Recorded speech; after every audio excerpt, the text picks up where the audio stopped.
Take a look at the person next to you. Say God loves you and I love you too. Now feel the love in the sanctuary. Lift your voice and repeat after me. We come together, we come together, we come together, we come together, we come together, we come together. In the name of love, we come together, we come together, we come together, we come together, we come together, we come together. In the name of love.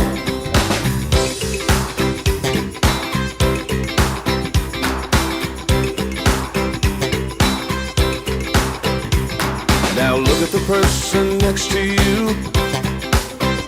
Say, I recognize the God in you. Feel the love in the sanctuary. Now lift your voice and repeat after me. Oh, we come together, we come together, we come together, we come together, we come together, we come together. In the name of love, we come together, we come together, we come together, we come together, we come together, we come together.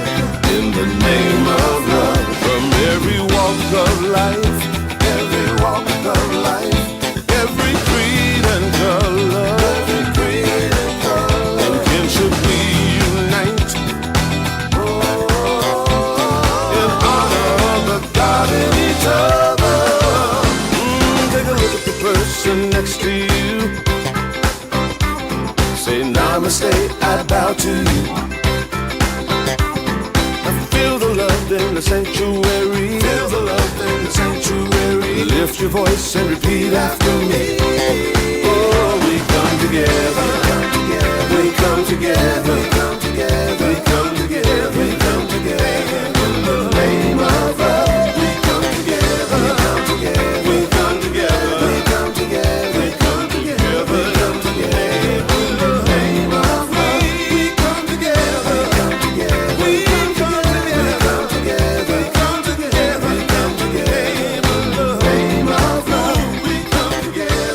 together. We come together.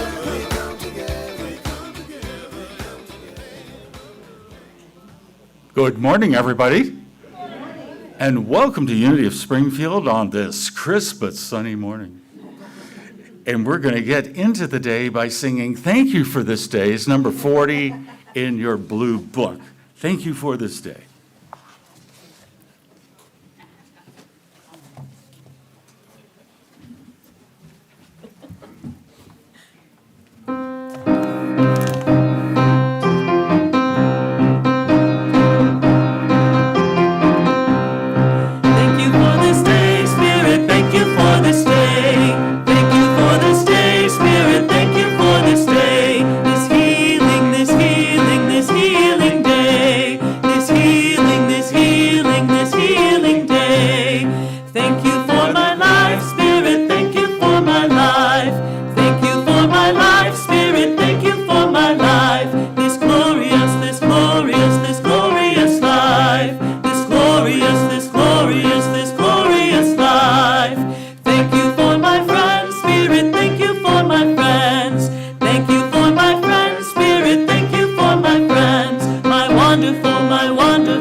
Charnel and Alyssa for helping us with that song. Well, we have lit this Christ candle here as a part of our connection to the greater unity movement, where we connect and hold individual ministries in prayer. And this week we hold all the ministries in the state of New Hampshire in prayer. So let us think of New Hampshire in the northeastern part of our country. And we just connect with everybody there on a deep spiritual level, and we just see everybody being blessed with all that they need to live their lives with joy and abundance. And we expand this energy and circle of prayer to encircle our world and everybody living on planet Earth. And we see everybody being blessed in ways that maybe they didn't expect, in good ways, being provided with all that they need to be successful in their lives. And for this knowing and this experience, we are grateful and give thanks. And so it is. Amen. Now we have on the agenda here our board minute. I'm getting my stopwatch out for the minute. Here's our board president, Chris Smith, to share. Good morning. A couple of things. One, I had nothing to do with the open mic except I attended, and it was a wonderful, wonderful thing. So congratulations to everyone who participated or attended the open mic yesterday, and got to see entertainers both familiar and very new to Unity. So that was really exciting to see a variety of people signing up and participating in what was a wonderful music fest. Also, the board voted at the last meeting to get estimates on a moderate renovation or rehabilitation of the rental house. Still don't have absolute clarity on where we're going with it, to sell it or rent it, but we decided that it needed some addressing after a period of not being occupied. So that's how it's progressing. If anyone in the congregation has opinions on the future of what was the rental house, please feel free to share your opinions and insights with any of the board members, and we will take that into our consideration, prayers, and deliberations. Thank you. Thank you, Chris. And now I invite our platform assistant, Linda Schneider. Here she comes. Thank you. Good morning, my friends. Morning. We are so glad you are here. We extend a special welcome to those of you visiting today for the first time. On your way in today, you should have received a welcome packet. We also have a gift for you. Please see one of our greeters after today's service. Unity is a worldwide spiritual movement. We are an inclusive community and we welcome all people. In our announcements, Reverend Alden is facilitating a 6-week course for Lenten, which started last Wednesday, February 18th, and goes through March 25th on Wednesdays from 1 to 2 p.m. The class is based on the Unity booklet, Release and Reimagine, Lent 2026, available free of charge in the bookstore. Look for details in Monday's email update. There will be 2 opportunities to attend a 1-hour membership orientation facilitated by Reverend Alden next Sunday, March 1st at 12:30 p.m. after the potluck, and on Wednesday, March 4th at 6:30 p.m.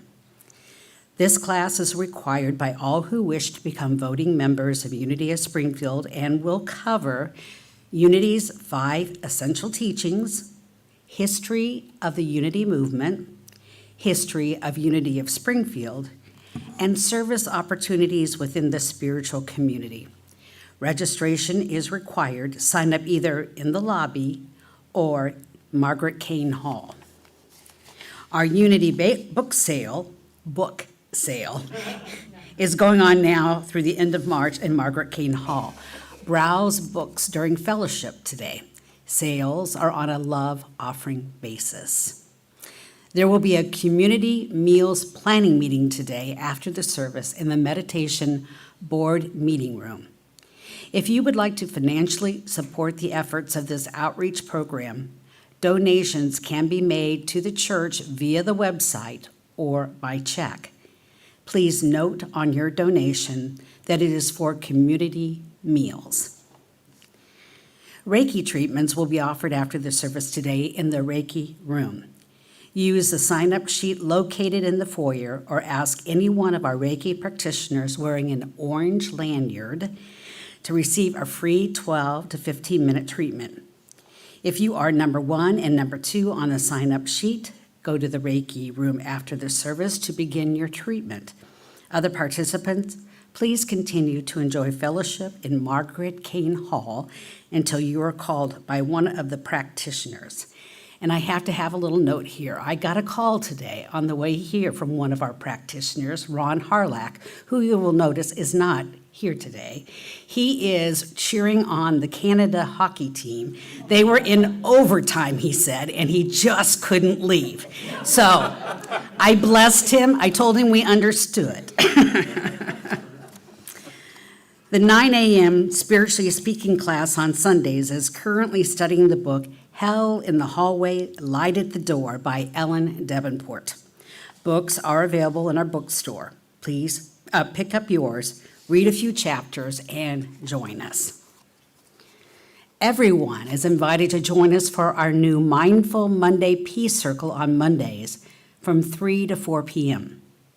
We will gather in the youth room and on Zoom to take a collective breath and a deep exhale of renewal, connecting with one another in loving kindness to bring more peace to our world. Amen. Wednesday at 5:30 p.m., Karen Kelly will lead the gathering meditation via Zoom, creating a sacred space for quiet, introspective meditation. It's time to renew your active member status with Unity of Springfield. Members, please check your email inbox for renewal instructions and complete the online form by this Thursday, February 26th. The renewal form also includes opt-ins for our 2026 church directory and text message updates. Non-members, if you'd like to be in the directory, please check your email for the opt-in link. New to Unity? Welcome. Please contact the office to be added. And you need help? If you can't find the email or are unable to fill out the form online, contact the office. And there are more announcements. I tell you, we're going on and on and on today. How exciting. Join us next week, March 1st, after the Sunday service for our monthly fellowship potluck and birthday celebration. Bring your favorite dish to share. You are invited to participate in the monthly Healing Crystal Bowls meditation with Peggy Patty on Thursday, March 5th at 6 p.m. Immerse yourself in the soothing, healing vibrations as we send harmony, peace, and balance into our community and into our world. Suggested love offering of $15. Reminder about the upcoming time change on Sunday, March 8th. Set your clock forward 1 hour. Remember to spring forward on March 8th. And save the date.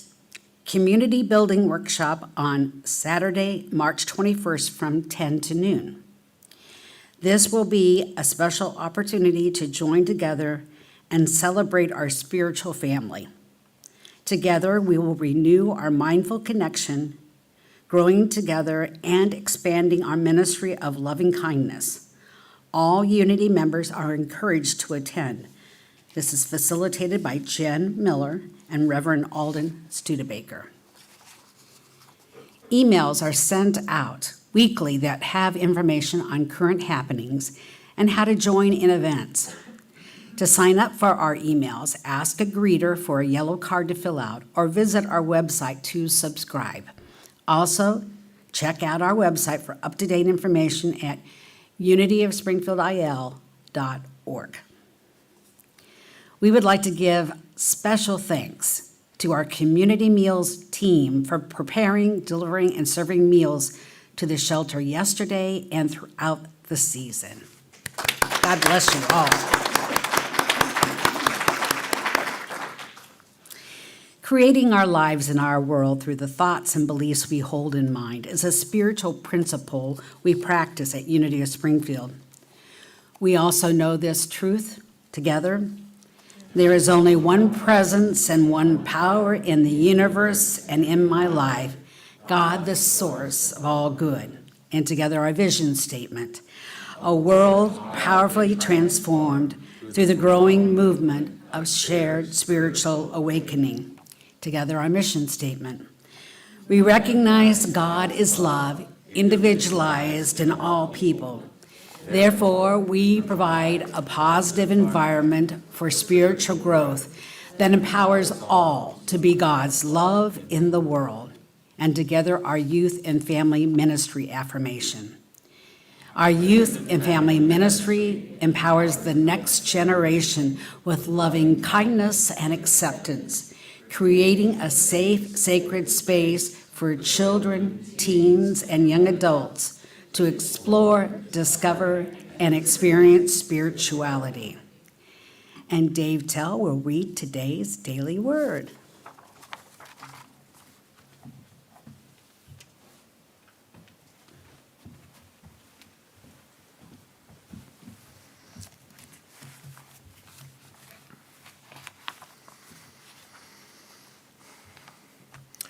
Daily word today is release.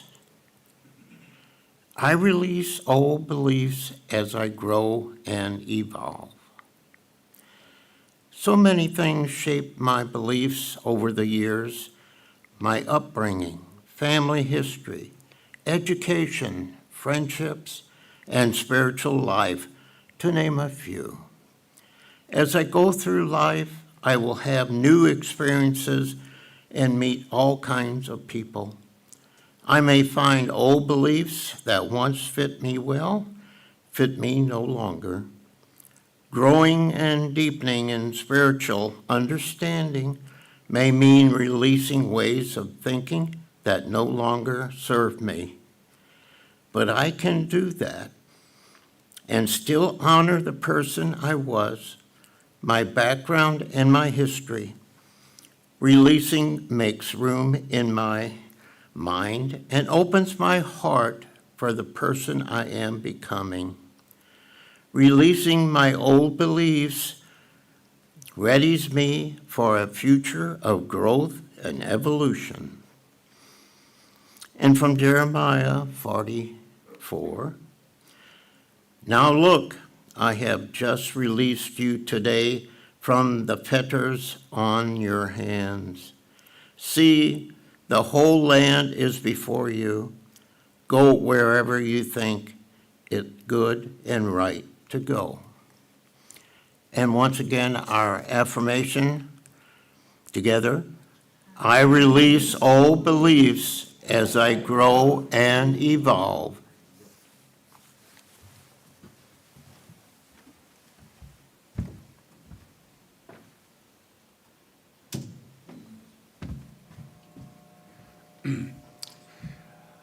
Well, last night we had a marvelous time here. Those of you who attended know that. And I know not everybody got to come.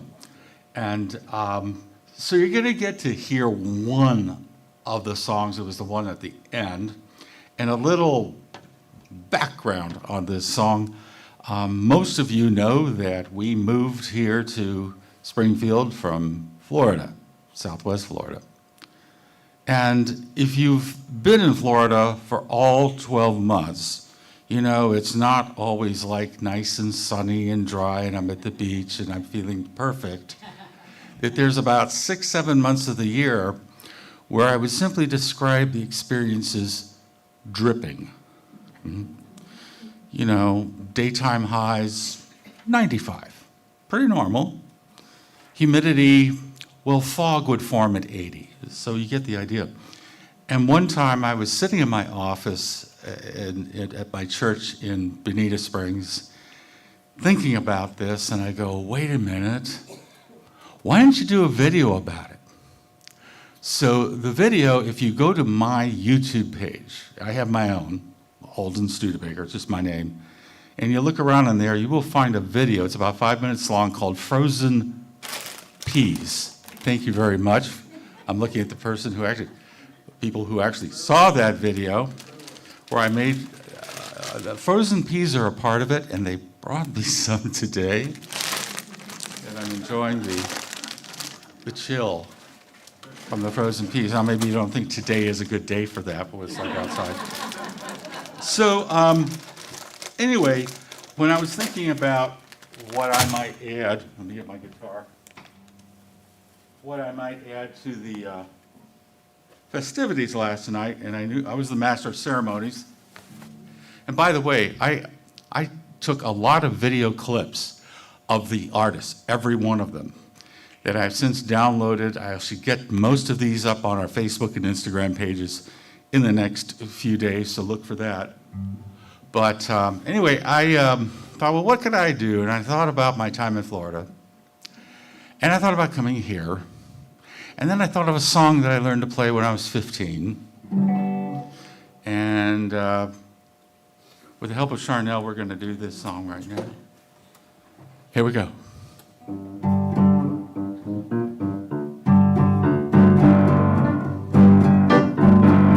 I met a minister in Florida. He tried to drive home without AC in his car. He had to stop at Publix for some ice cream, 'cause he just can't seem to get that sweat to stop. It's a honky-tonk minister. Give me the honky-tonk blues. He got home late, his wife was not amused. He had to put up some kind of a fight. The lady, did he cover her in roses? She blew his nose in, then she blew his mind. It's a honky-tonk minister.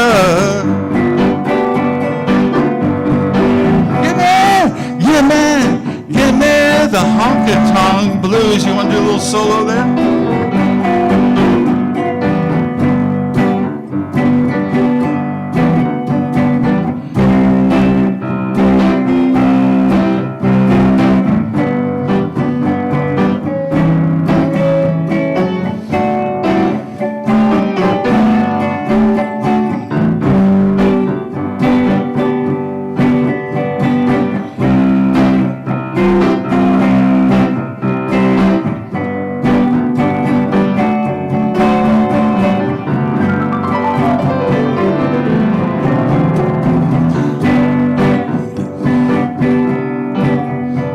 Now that minister, he no longer sweats so hard.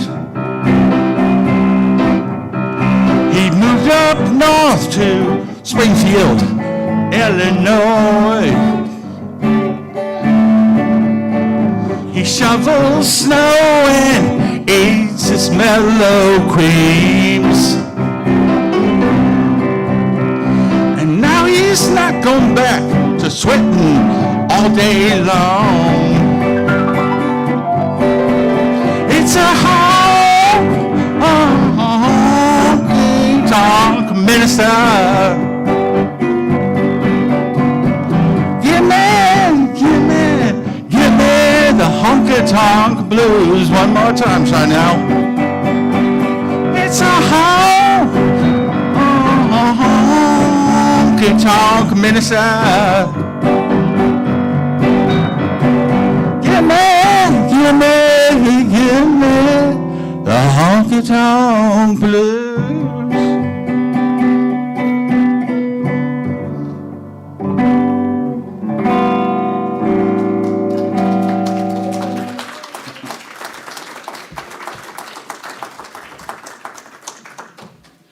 You can tell we didn't rehearse.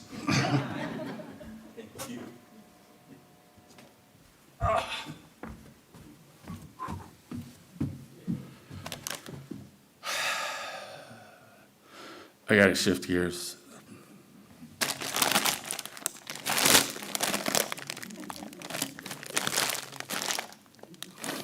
You'll understand this if you go to my video.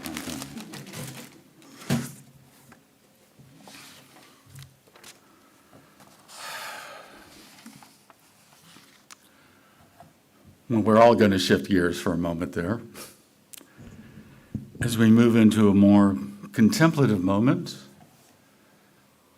a calmer period.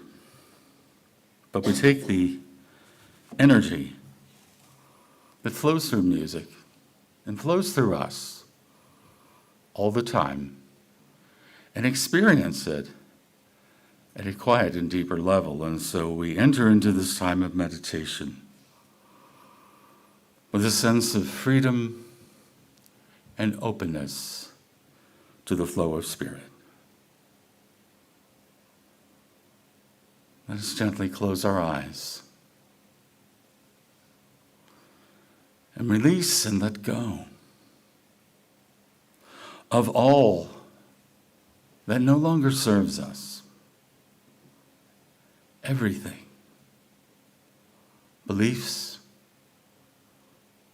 emotions, thoughts, experiences that no longer help us live the life that we are truly meant to live, for us to unfold our divine potential. And so in letting go of these things, we then create space within us for something new, for something that is life-nurturing, for something that not only blesses us, but blesses everyone else in our world. And it is through the experience of divine love, of divine energy, and divine life that we are propelled, we are urged, we are directed forward towards something new.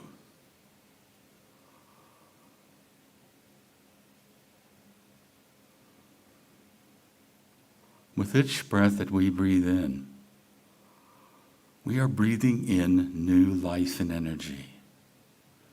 We are breathing literally into our bodies, life-nurturing oxygen.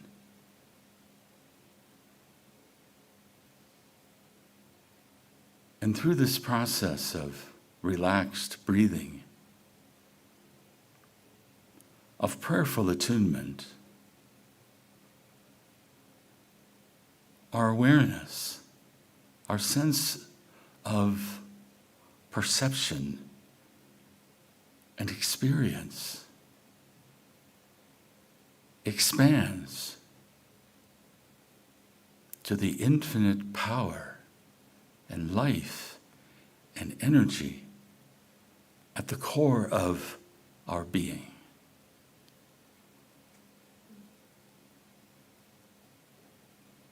Each one of us is right now immersed, filled, and energized by the infinite Spirit of God,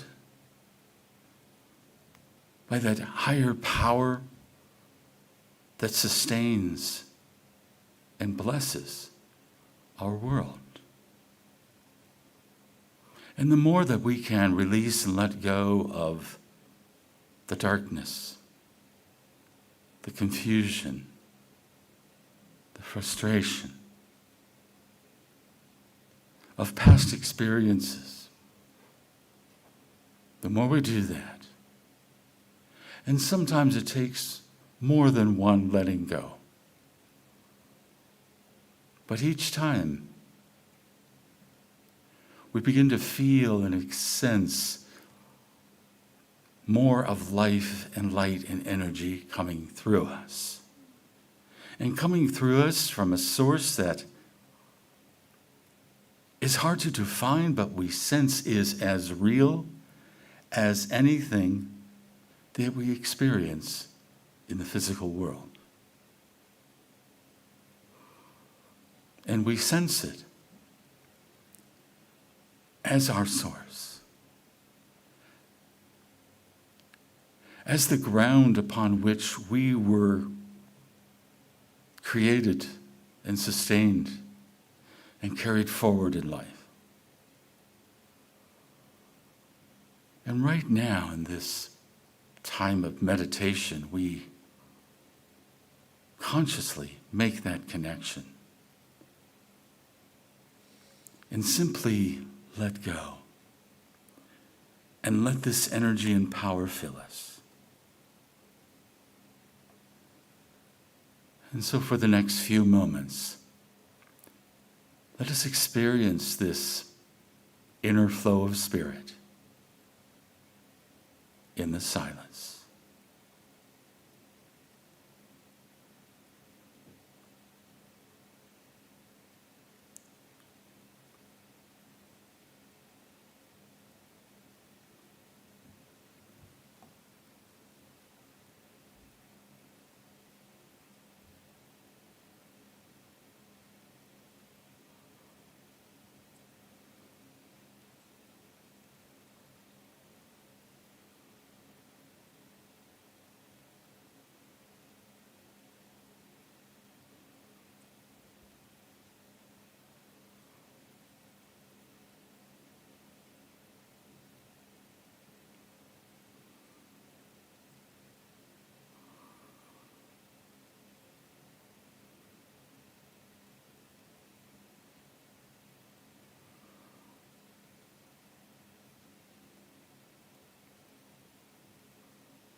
And from our spiritual hearts, from that place of divine connection,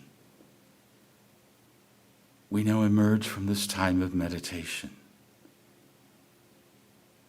renewed, restored, and lifted up. Lifted up above and beyond all the challenges that we deal with in life, into a renewed sense of hopefulness and confidence in the future unfolding before us each moment. And we see that future, those present moments, being filled with joy, with celebration, and love. And for this opportunity we've had to sit here quietly or wherever we're experiencing this meditation right now, we are grateful and give thanks in the name and through the nature of the Christ Spirit within us all. And so it is. Amen.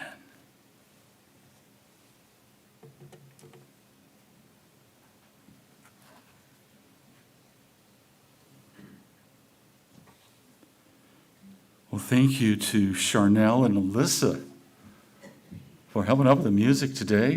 They're going to come back later and do some more when we get to the end of this talk.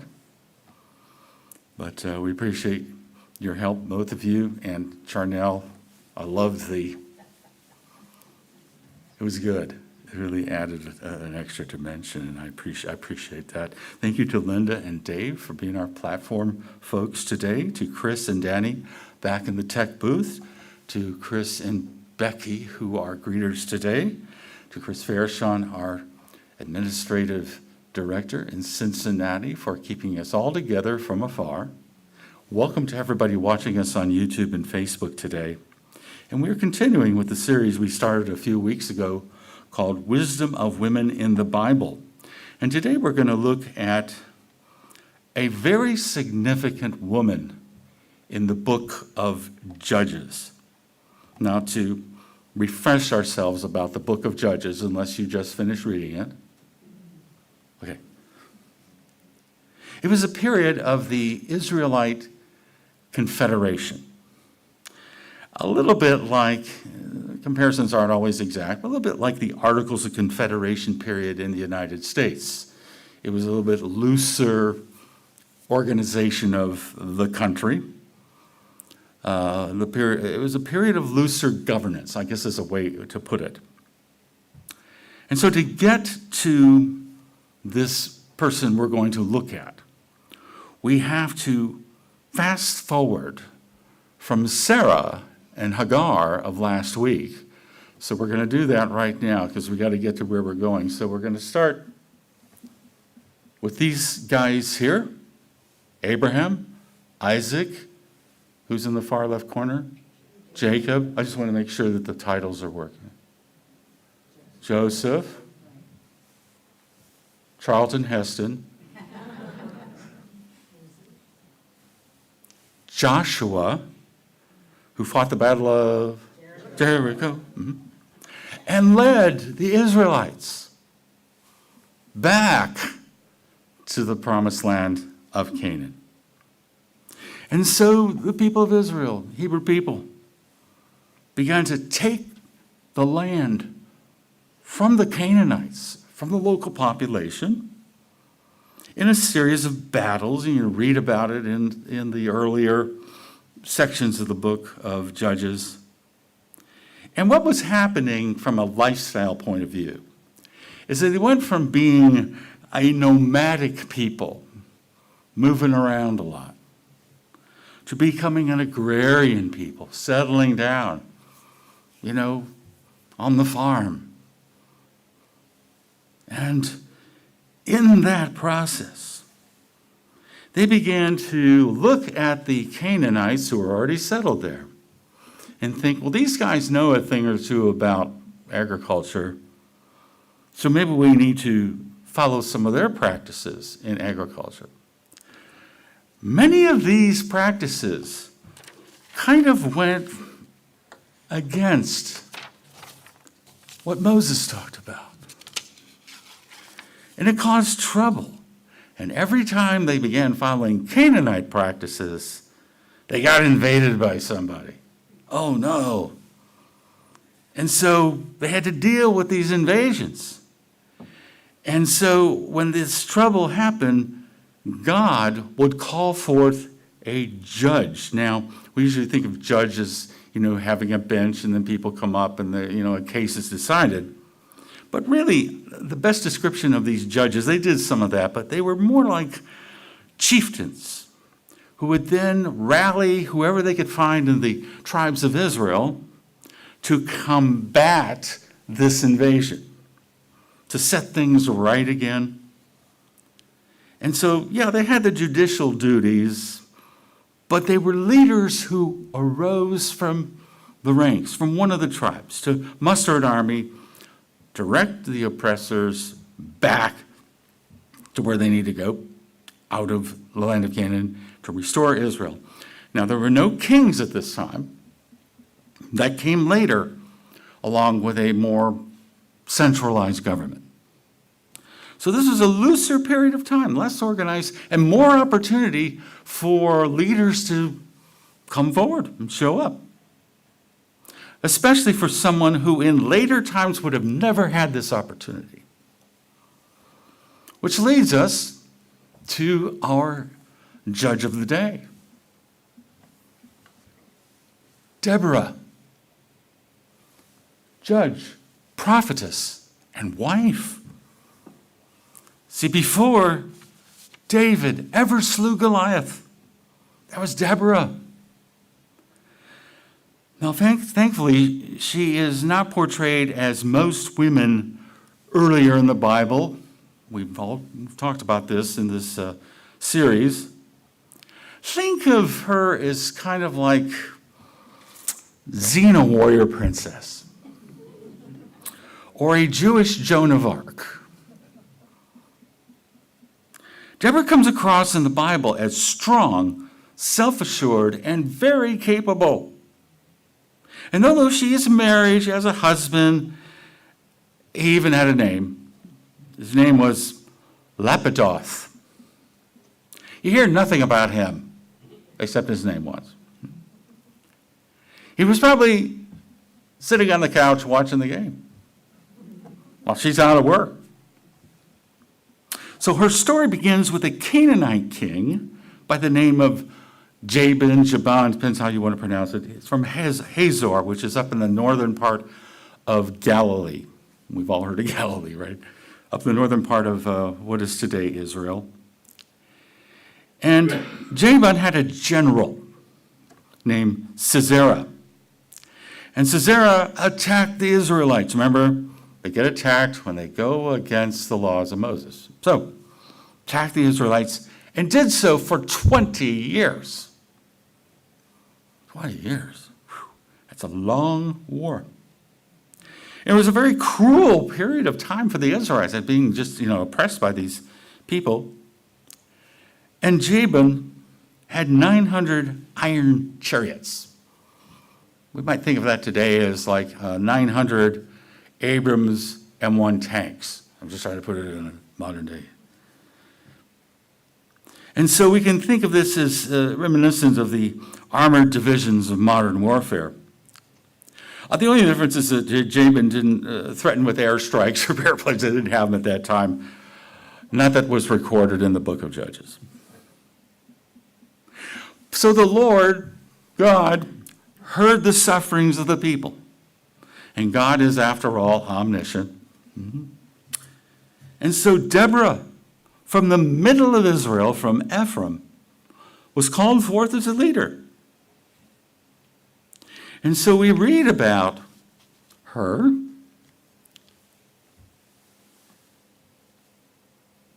There she is. And we read in the book of Judges, she used to sit under the palm of Deborah between Ramah and Bethel in the hill country of Ephraim, and the Israelites came to her for judgment. So just like Moses had to decide cases and things like that, you do this, you do that, she had to do the same thing. And she would listen to them. It kind of reminds me a little bit of our own Daniel Boone. How Daniel Boone he was under the oak tree, and she'd be under the palm tree. It's the same kind of thing. And decide cases. This is what you guys need to do. But one thing that Deborah was also good at, that Moses wasn't so good at, Moses had to learn to delegate authority. Moses tried to do it all himself. She was really good at delegating authority.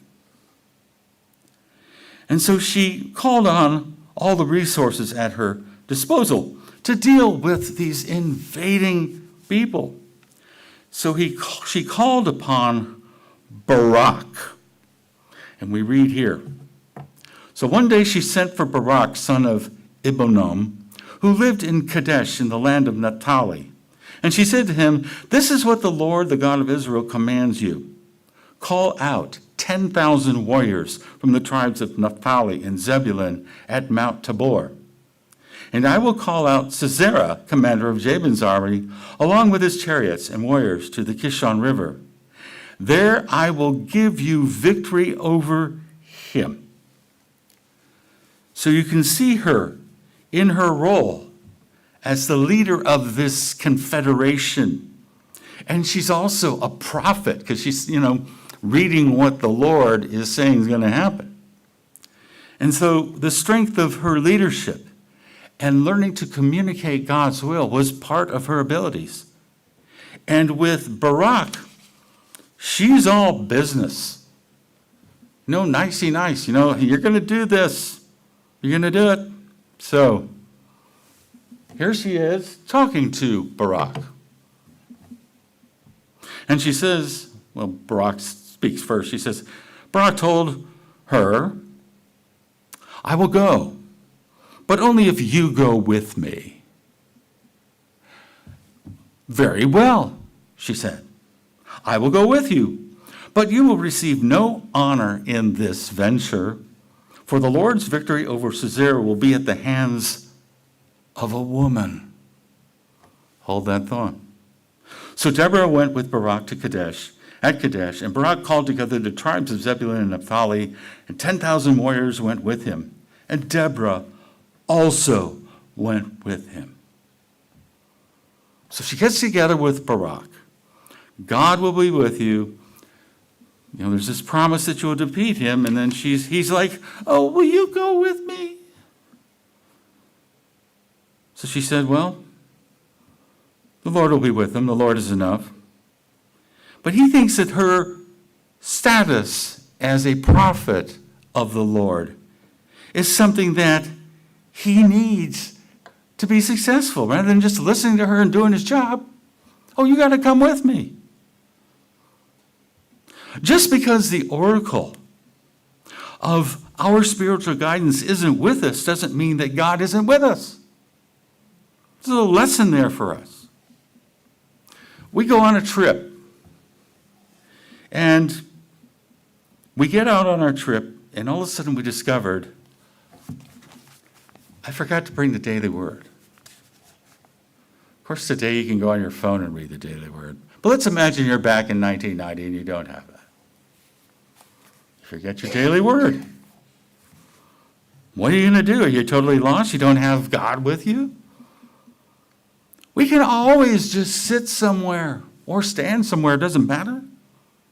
Go within in prayer, go within in meditation, and make that connection with God anywhere in the universe. We can get very attached to our spiritual security blankets. And when we forget our daily word, or we forget some special book that we always read, that's an opportunity for us to just make the connection directly. And Barak has to learn that. So she really gives it to him. She's telling him a woman is going to defeat Sisera.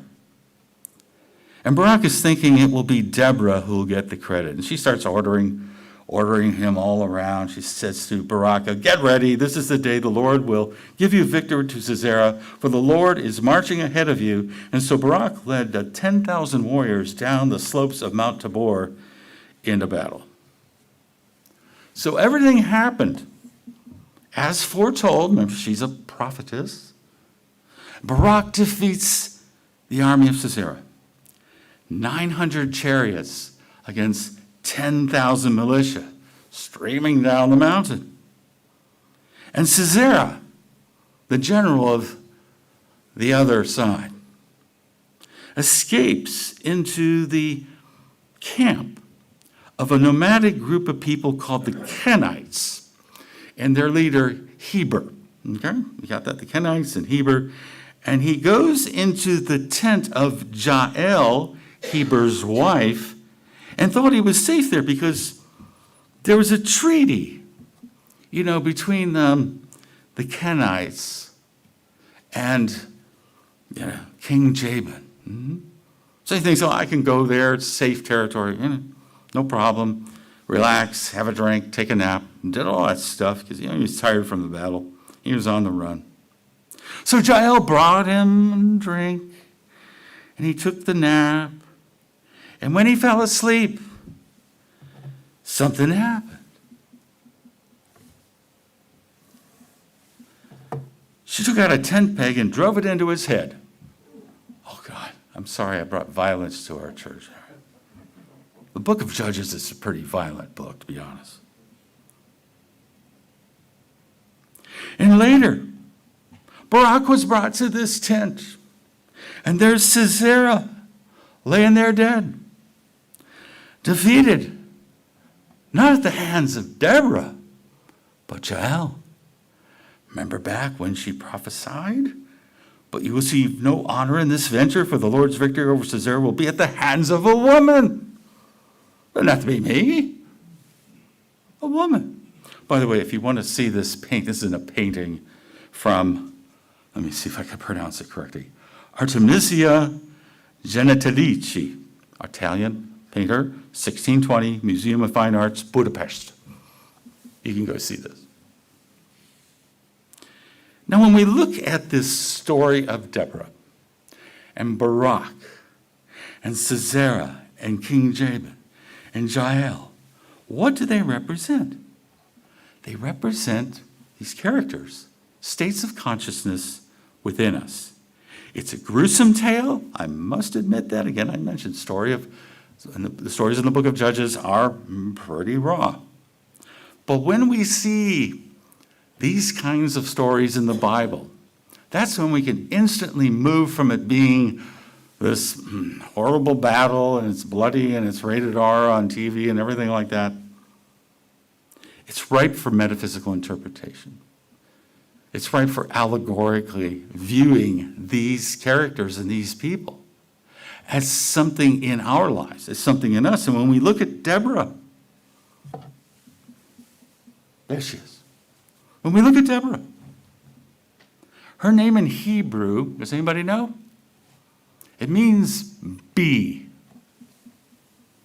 Bee. And she's described metaphysically as judgment of spiritual discrimination. The judgment of spiritual discrimination. The ability to size up a situation and know exactly what to do and then to get on with it. And most of us yearn for that quality in our lives. We want to be kind of like her. And there it is, right within us, this state of being or having the ability to look at a situation and be guided, spiritually guided, as to what to do about it. And everything she said came true. It worked to a T. And then she had Barak. In Hebrew, Barak means lightning. Lightning. And represents, in a metaphysical sense, our will or our executive ability, our ability to carry out the direction. So under the direction of Deborah, remember, spiritual discrimination, Barak shows his true talents, and he makes happen the direction of Deborah. He does it in kind of a little bit of wimpy way, but he does it. King Jabin represents our ego, our attachment to material consciousness, bent on domination. So that's that aspect of ourselves in different situations. Hopefully not that much, but again, the potential's there. And so he's been attacking the Hebrew people for 20 years. He uses heavy arms to do it, and he's pretty sure of himself. So the extension of Jabin, this ego, this material consciousness, is Sisera, the general of the other side, to enforce the domination of the ego. So we have those aspects of ourselves that if we get stuck in an ego sense where we're all stuck on ourselves, and how we show up in life is through this Jabin-Sisera kind of connection. But then there's Jael, the tent peg. You can never forget the tent peg. We've all been camping, and we know what tent pegs are like. Some of them are metal, some of them are plastic, some of them homemade out of wood. I think back then they might have been wood. And she is the fulfillment of the prophecy. This thought of freedom from domination by the material world. The tent peg sort of helps to eliminate that obsession and attitude of being all ego. It removes that, kills it off. It's all done. So all these states of consciousness, these states of being, are within us. Now, we may not face 900 chariots or literally have 10,000 soldiers at our disposal, but we have our own challenges to deal with, our own long-term issues. Remember, this went on for 20 years, so if we have some long-term issue in our life, Jabin and Sisera represent that long-term issue that we've been working with. We have the tools, the spiritual tools to deal with this. Deborah was the epitome of spiritual strength, a woman who can handle herself just fine in a world dominated by men, an example of women every era, that each one of us, if you're a woman, has divine potential. And don't let anybody tell you you don't. And the ability to respond to whatever challenges come to you with strength. We can be, as women, strong leaders, decisive, and able to set our own agendas. That's the message of Deborah to all women. And the example of her for men is to not be intimidated by strong women. To not let your male ego get hung in a sling, okay? To be okay. To let women take the lead, take the charge. And so we do this through our intuitive connection, our ability to discern the inspiration of God, that's the prophet or prophetess, the quick mind and the speaking ability to tell Barak what to do. Leadership skills, nothing intimidated her. Those 900 chariots did not intimidate her. And the other thing about Deborah is she's quite a singer, according to the book of Judges. The entire 5th chapter of the book of Judges is called the Song of Deborah. Now, many women today have the name Deborah or Debbie. How many people have that name? Huh? That's a strong name. Embrace it. I bet you do. Yeah. Not a lot of people have the name Barak or Lapidoth. Of course, we had a president named Barak. But I think, when I think of Deborah, I wish I knew more about her. You know, the problem with the Bible is it's a guy's book. I said that before. It's a male-dominated book. And somehow her story made it through the male censors. Dang, how did that happen? And that's maybe the reason we don't hear much more about her. You would think you would hear more about Deborah all through the literature of the Hebrew Bible. You don't hear a lot. But I want you to hear right now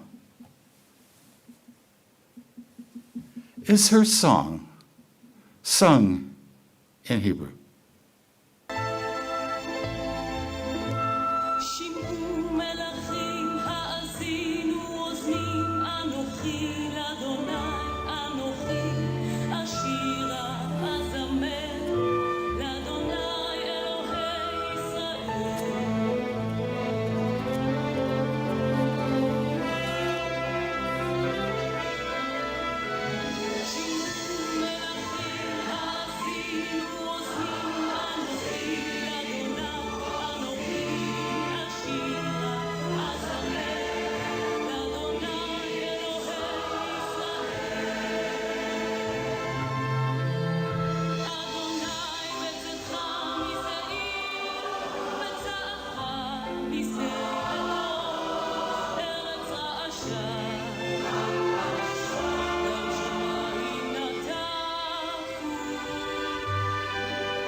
Song of Deborah. Well, now we're going to do a little bit of singing of our own. So you can turn to number 148 in your red hymnal. We're going to sing an abundance, prosperity song, I'm Rich in Thee.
Thank you, Alyssa and Charnel. We now have an opportunity to share of our wealth, our treasure, our abundance with our ministry, Unity of Springfield. And if you brought a donation, today we have glass bowls in the front and the back to receive your gift. You can also give electronically online by going to our website, unityofspringfieldil.org, and just look for the donate link. This should be coming up on your screen if you're watching online. You can also text to give at 217-335-4121. You can also send us through the United States Postal Service a check to 417 East Cordelia, Springfield 62703. And now let us join together in praying and affirming our offering blessing together.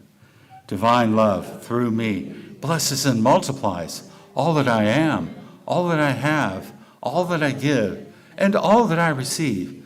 Thank you, grateful. Amen. And now let us pray together the prayer for protection together. The light of God surrounds us. The love of God enfolds us. The power of God protects us. The presence of God watches over us. Wherever we are, God is, and all is well. Let us now rise, form a circle as we sing, Let There Be Peace on Earth.